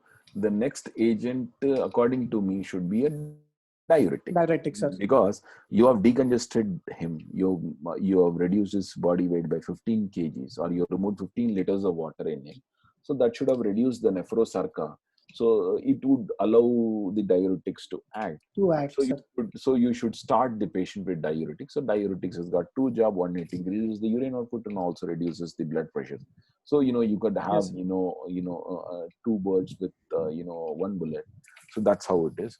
So that would be my next agent. Then the third one. Then after that, once the patient's once the creatinine comes down to normal, you can think about adding ACE/ARBs, because ACE/ARBs, again, they've got a dual action. One is they decrease the blood pressure because these are hypertensive patients, so they decrease the blood pressure and they also reduce the proteinuria. So much so that if the patient's blood pressure is well controlled, so you can wean off amlodipine and you can keep these patients on ACE/ARBs itself. Not ACE/ARB combination, but AC or ARBs. ARBs. Yeah. So you shouldn't take it as a combination. Usually ACE/ARB combination, do you use or don't use? Sir, we can use, sir, but we have to follow up the potassium, sir. You can use anything you want. Generally, it is. Generally, what do you do? Yes, What do you do? Generally, it is not indicated. So we So, generally don't combine. See, we don't usually combine ACE/ARBs in Yes, patients because of two reasons. One is acute kidney injury. Incidence of acute kidney Hyperkalemia, injury is sir. very high, and acute kidney injury and hyperkalemia both are very high. So that is the reason you don't use this combination. But yes, sometimes when the proteinuria is huge, the patient is not refractory to all kinds of immunosuppression, then you can yet use a combination of them. And yes, you need to be very vigilant about the renal functions and the potassium both. Yes. Then next you told. Next is lipid profiles, lipid hyperlipid dyslipidemia. To start with the statin, sir. Mm-hmm. And this patient is anyway on a statin, so it will be not very relevant to him. You can increase the dose of statins, but you need to make sure that the patient does not develop any side effects to statins, like rhabdomyolysis, myalgia. So that you need to keep in mind, because these patients can have sometimes electrolyte abnormalities like hyponatremia and hypophosphatemia, and they can precipitate rhabdomyolysis in these patients who are on high dose statins. So that's something we need to keep in mind, because we essentially ignore those things when we manage our patients. These are small things, but yet important. Yeah. Then, sir, disease specific treatments. You want to directly jump? You don't want to, you told the albumin is 1.6. You don't want to anticoagulate this patient. This patient was already Yes, sir. Anticoagulation is important, sir, in this patient, sir. Mm-hmm. Yes. So what is your protocol for how do you approach anticoagulation in a patient? Sir, if the patient is having low serum albumin in the form of less than 2, if the serum albumin is less than 2, then the patient requires anticoagulation. Now the protocol, Newark KDIGO protocol says after detection of if patient is having less than 2 albumin, you check the chances of thromboembolism in them. If there is high risk of thromboembolism, then you go for either warfarin-based oral anticoagulant, or you go for the aspirin, sir. Then second thing is, if the patient is having a albumin level of less than 3, then you again check for the risk for thromboembolism. If it is there, then you go for aspirin, sir. Okay. So essentially, when you talk about anticoagulation, one is evidence-based and one is consensus-based. So evidence-based is only available for membranous nephropathy. You will agree with me that thrombosis is more common in membranous nephropathy than all the glomerular disease put together. So that's the evidence that we have is only for membranous nephropathy. In patients with membranous nephropathy, what the evidence says is patients who have a serum albumin of less than 2.8, because more than the proteinuria, it's the albumin which is more important, because it's an indirect marker of how much of urinary loss of antithrombin 3 and protein CS is going down the urine. So if the albumin is less than 2.8, there is a high chance this patient with membranous nephropathy would develop a thrombosis. So the general consensus with membranous nephropathy is anybody have a serum albumin of less than 2.8 is at increased risk of thrombosis. If he is low risk of developing bleed, then you should give him anticoagulation. If somebody is at a high risk of bleed, then you should only anticoagulate him. And again, it is on a case-to-case basis if the serum albumin is less than 2. This is in a patient with high risk of thrombosis. In between 2 to 2.8, it's anybody's. You could do it based on how frequently how much frequent the patient is going to see you. Is he going to come back with an INR or not? So that usually what is the scoring that we use is the ATRIA score itself, the atrial fibrillation study score itself we use, which usually uses anemia, low GFR, old age, any history of bleed and hypertension. That is the same score that we use for here also, low risk or high risk of bleed. And essentially, this is what is the evidence for membranous nephropathy. The general consensus is if anybody develops albumin of less than 2, then you can anticoagulate. Anticoagulate. Yes, anticoagulate this patient. The anticoagulation essentially is heparin with, and then warfarin is the general anticoagulation. The newer agents is something that we don't give. But if the patient is not tolerating warfarin or is unable to achieve his INR with warfarin, you can yet give the newer agents. But if there is any history of thrombosis, then you should not give the newer agents or the novel agents, because there are reports that despite if patient has developed thrombosis and you put them on the newer agent, they yet can develop pulmonary thromboembolism. So that's why if somebody develops a thrombosis, then it should be only heparin and warfarin. And if you are unable to achieve with warfarin, then you need to use heparin itself. So these are the things that you need to keep in mind with respect to anticoagulation. Sir, in newer agent, we generally prefer which one, sir? I mean, apixaban, rivaroxaban. Apixaban we usually prefer, sir. Dabigatran generally we avoid, sir. You could use dabigatran or apixaban. Apixaban is being widely used, but only problem is once the patient develops a thrombosis, it wouldn't prevent pulmonary thromboembolism because there are reports of pulmonary thromboembolism happening. I think the best evidence that we have among the newer agent is with apixaban only. I'm not aware of how much of evidence with dabigatran is available as of now. So this is something which you need to know. And again, there are certain situations where you don't think much at all. Like if pregnant, if somebody is pregnant and the serum albumin is less than 2.3, you directly start anticoagulation because there is a double hit, nephrotic syndrome and pregnancy. Or somebody is immobile, is bedridden. Suppose this patient is there, I don't know what is his mobility status. If he's immobile and is lying down on the bed, this patient should be on anticoagulation, irrespective of what is that serum albumin is like, if he's immobile and if he's on his bed, so this patient should be on anticoagulation with heparin and warfarin. So that's something that you need to keep in mind. And then disease-specific management is something. So again, I'm not very convinced about membranous nephropathy being the most common etiology in these patients yet. So because there is no, it's usually the podocytopathy that presents with this kind of acute kidney injury. So that's why I'm more tilted towards that. So yes, if it is membranous, so I'll go by your discussion. So if suppose it is membranous nephropathy, how would you manage this patient? So if we are suspecting membranous nephropathy, we'll like to rule out whether it is a primary or secondary cause of membranous. We'll like to do the PLAG2R. If it is positive, it will go into favor of primary membranous nephropathy. After knowing the status of PLAG2R, if it is very high and this patient is having high proteinuria and already developed acute kidney injury and fluid overload, so and mostly the disease is like already has last 6 months. So mostly this patient, we should directly start with the immunosuppressive treatment, sir. So I would correct you at this here. So the primary and secondary is not based on whether PLA2R alone. So no, it is based on whether you have any features of. So age-related screening for malignancies is something. Yes, malignancy we have to do. So you will have to do that. So if the patient has got, you'll have to evaluate. What the usual conventional is, you do a stool examination. You do, stool examination, X-ray, and ultrasound abdomen. So these are the investigations that you do in this one. A female, you could do a pap smear or something like that. So that's on the breast examination. These are the things that you usually do in age-related. So primary or secondary is essentially based on history and on the light microscopy, on the light microscopy or on the IF. So if sometimes in patients with secondary glomerular disease, they'll have, along with GBM thickening, they'll have mesangial proliferation. They can have tubulointerstitial nephritis, So that's usually seen in lupus nephritis. So, and sometimes in patients with certain malignancies, they can have TMA.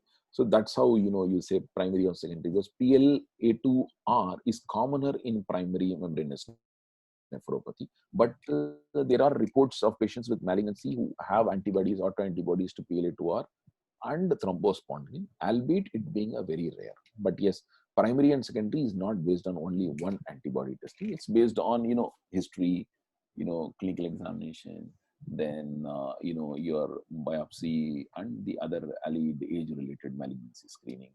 You put all these things and then distinguish between primary and secondary rather than only one test. So that's what I want to.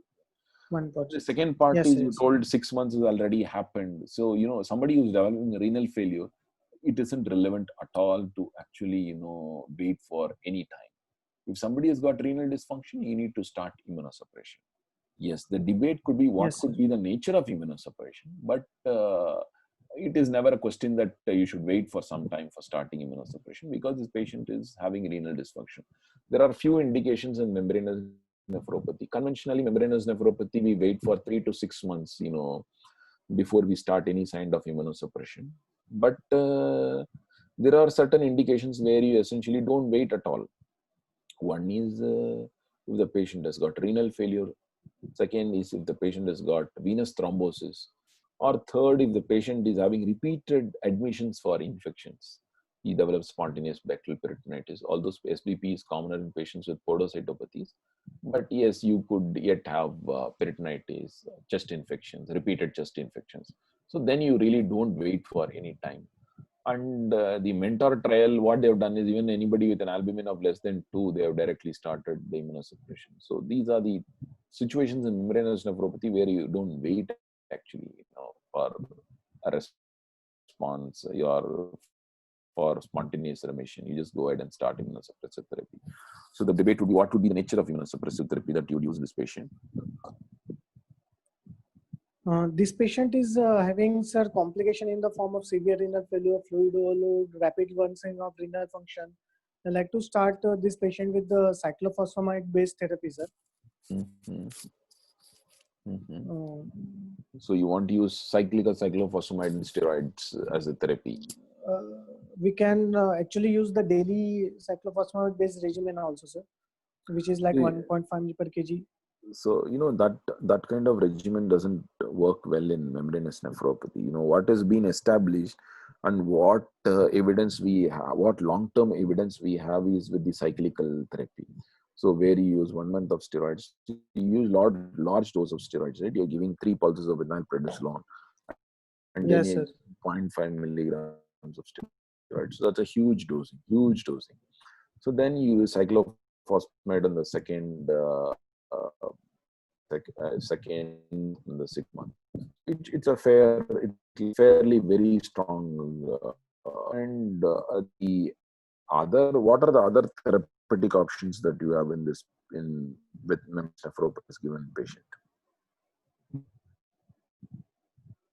Sir, rituximab is now coming up as a strong evidence for especially for the membranous nephropathy. They are given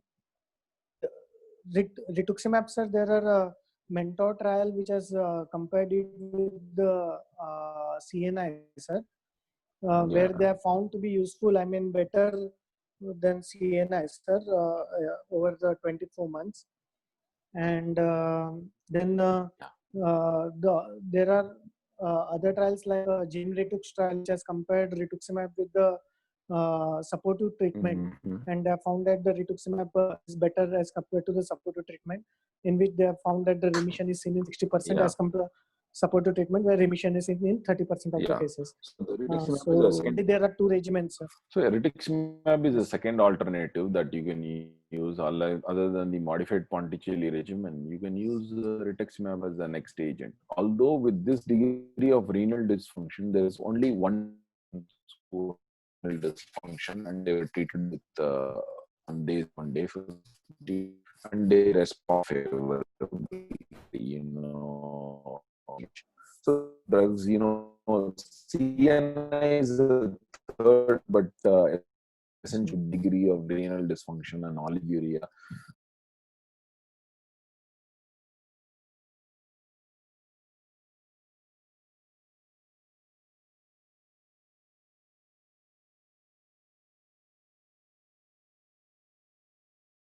sir, and with this amount of nephrotoxin, I like to start oral corticosteroid. 1 mg per will like to give for 4 to 6 weeks. Later on, I will like to change to 1.5 mg per kg per day, alternate day, and then I will continue for next 3 to 5 months. Sir. But this kind of regimens is not there, Prashant, in FSGS. So FSGS or 2 MCD, mg. largely the therapy is same. So use 1 milligrams of methylprednisolone.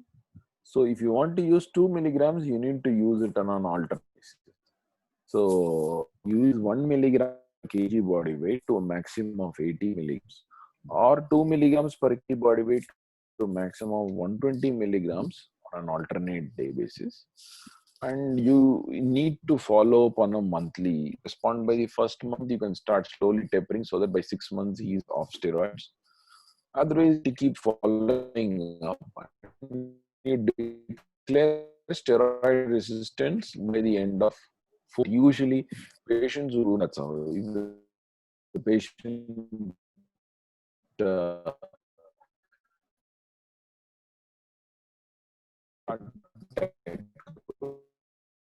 is in there.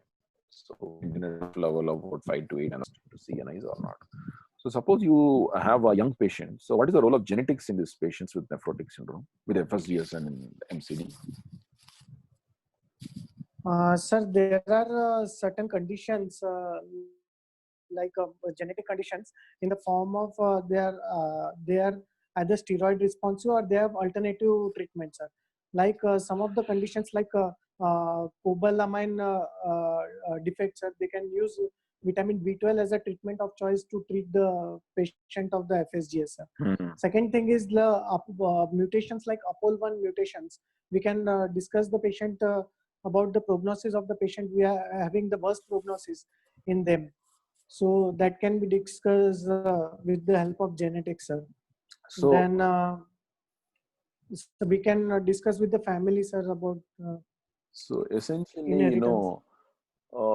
there is a role of doing genetics in patients who are steroid resistant. You still use steroids, and if the patient is resistant Yes, to sir. steroids, then you could do a genetic testing. Whether to do a genetic testing while being declared steroid resistant, or you want to use genetic testing, that's a matter. Actually, you shouldn't be doing it in patients before you have a response to steroids. If patients who are resistant to steroids, you could do a genetic testing.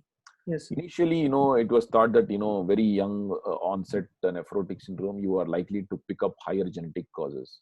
But now we know that, even in patients in 3rd and 4th decade, up to 2/3 of patients steroid syndrome would have genetic defects. This is the number of genes that we are testing in these patients. Yes, you rightly pointed out that there are few clinical conditions. I think if I recollect right, there are at least 3. One is coenzyme Q, which causes collapsing Coenzyme Q, which yes, causes collapsing FSGS. There, if you give coenzyme Q, they showed that there was a reduction in the proteinuria. On stopping the coenzyme Q, again the proteinuria went up, and again upon reinstitution of coenzyme Q, the proteinuria came down. That's one. Then it's with cobalamin deficiency, they do have the problems and they respond to vitamin B12. Sir. Yes, sir. Then there is something called RGAP. RGAP patients, they Yes, respond to spironolactone. Eplerenone. So they Yes, sir. eplerenone and spironolactone. So that's one Yes. group of people who do respond. So these are 3 things that I think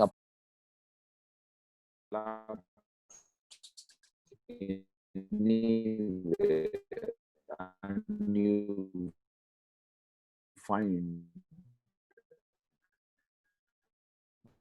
the tip region. Tip region is what is in the near the urinary space or the tip, then you call it tip variant of FSGS. Tip The variant. third is if there is any endocapillary, cellularity along with FSGS.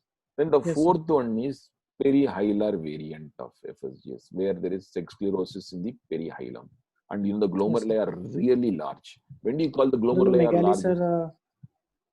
Glomerulomegaly, when do you call large?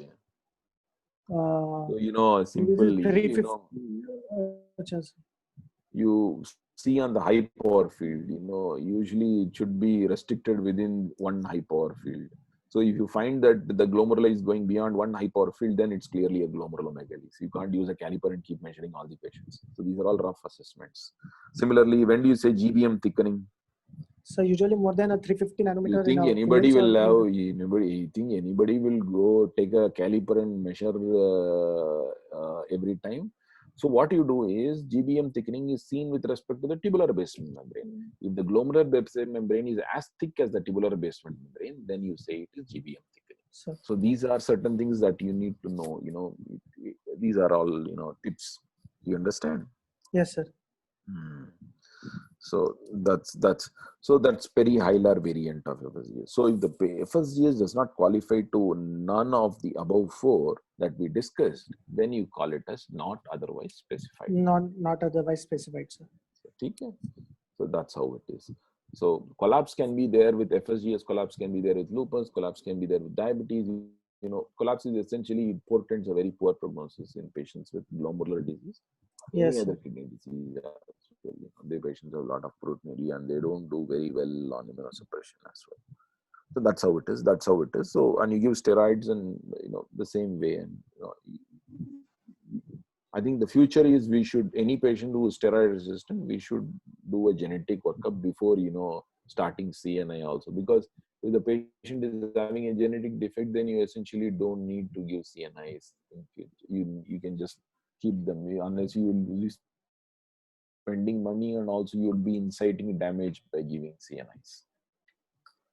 Yeah, that's how it is. I think the discussion can go on and on. I think here, and I would, if somebody's got some doubt, you can really ask. You can have 5 minutes or 5 to 10 minutes of questioning. Sir, in your practice, how often do you start CNI in membranous? See, essentially, we did a trial. I think that's one of the, even it's that trial for recommending tacrolimus in patients with membranous nephropathy. What we found that we have just completed the analysis of the 5-year, and we found that most of the patients who were treated with tacrolimus, a very, very small minority does not develop a relapse. So essentially, as of now, the primary therapy for membranous nephropathy would center around a modified Ponticelli or a rituximab-based regimen. Okay. I would not use sequence with rituximab, because rituximab takes a very long time to achieve remission. Yes. So once you use it as a sequential therapy, what happens is, CNI decreases the proteinuria and rituximab attacks the B cells. So you have a functional effect and also immunological effects. That's one way of using it. Yes. Sir, there is one question in the chat. How reliable is a 24-hour protein estimation in patients with renal dysfunction? So essentially, if your GFR goes down, if your kidneys are fully strangulated, obviously the protein leak would be very less. So that's one thing. So that's why urine examination, you go more by the urine examination, like 2+ or 3+. So in face of renal failure, usually the patients don't have very high degree of proteinuria. There can be exceptions to this. Obviously, I mean that renal dysfunction along with some urine output.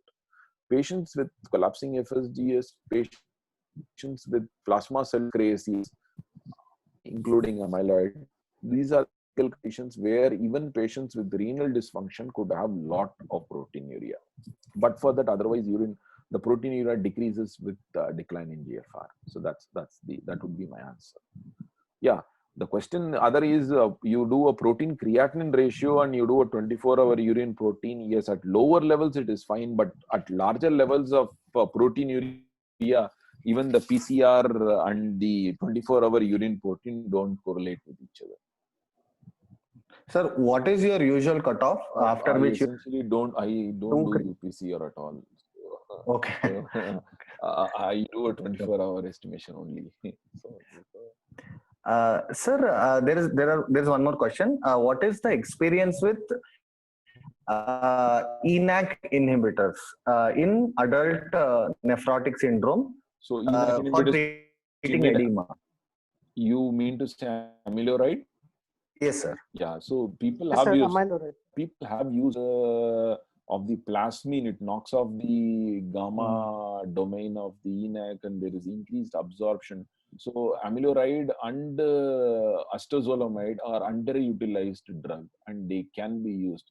So much so that trial which is done, which is published in American Journal of Iran, it goes on to state that you need to first use zolamide and the hydrochloroside combination, and after that's better than using Firoz upfront. But somehow this tries, yes, I'm an age for deconfrotic syndrome. We need to use it more. We use it less. I agree on the point. Sir, there is one more question or regarding our discussion on the myeloma related. So, is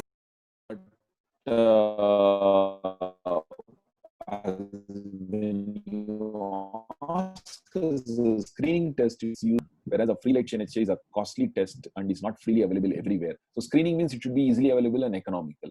So going by that definition, an SPAP would be an ideal test to do. And the problem with FLC is most of the labs in India do not use the U-light or a free light assay that is recommended. So, there are many, there are many deficiencies to our free light chain assay. So SPAP is the screening test, and the confirmation is by an immunofixation electrophoresis. Sir, someone wants your comment on the prognosis of the, what is your experience regarding Clade2R negative primary GN versus Clade2R positive? So, when we tried to analyze our data, we had 84% of the patients were PLA2R related, and 16% of the patients were PLA2R unrelated.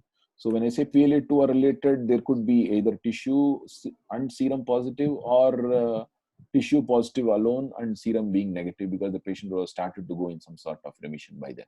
So, the prognosis of PLA2R negative, at least in our cohort of patients, seem to be better than PLA2R positive group of patients. So that is what I would say. But essentially, they don't make much difference because we don't know what the other autoantibodies are. Yes. Sir, one person wants to ask, what is your serum albumin cutoff for starting anticoagulation in membranous? So what I do is, if the patient rather than the albumin, I depend on whether this patient is likely to come back after 2 or 3 weeks. To come back, don't have a proper INR. Most of them who don't return come back with bleed. So that has been my experience. So essentially, if it is less than 2.8 and I feel that the patient would essentially come back and show the reports, I start anticoagulation if they don't have any high risk of bleed. Yes, in patient who is unlikely to turn up, they were not going to come back before next 1 month, I essentially don't start them on any sort of anticoagulation, because you're likely to harm this patient more than do any good. Yes. With the new KDIGO saying that aspirin is a alternative in patients who have a bit of higher of a Hasbled score, sir, do you use aspirin? I don't use aspirin because, there is something called evidence-based and there is something called consensus-based. This is something like chalo theek hai, kuch bhi nahi, that aspirin de dete hain. It is just like that. That's the reason. There is also one rationale why you give aspirin is what they found in membranous nephropathy. First 2 years of membranous nephropathy, the patients are at heightened risk of developing coronary artery disease. So maybe, you use aspirin in them. This is the report from by a gentleman called Lee from Canada, from Toronto, where they reported in the first 2 years of membranous nephropathy or at heightened risk of developing coronary artery disease. So maybe you use that bargain to use ecosprin, in these patients. So it's not based on any other sound evidence. You can use, ecosprin, you have nothing much to lose, but for the gastritis when you use along with steroids. Sir, 2 questions are there regarding the role of CNI in FSGS. One question is particularly asking, initially when the patients, some patients, what they have found is they are steroid resistant, but then they respond to CNI. Both targeting the podocytes actually, but then how come one they don't respond to one and respond to another? I'm not very clear about the questions. Like Sir, can the you just question repeat the I will question? read. I will read the question. Yeah, Sir. yeah, Yes, sir. please. What is the mechanism by which some patients with FSGS who are initially steroid resistant become steroid sensitive post CNI? So, what we need to understand is two things. One is the pathophysiology of FSGS could be because of two reasons. One is there could be a circulating factor. The CNI could, impact the circulating factor.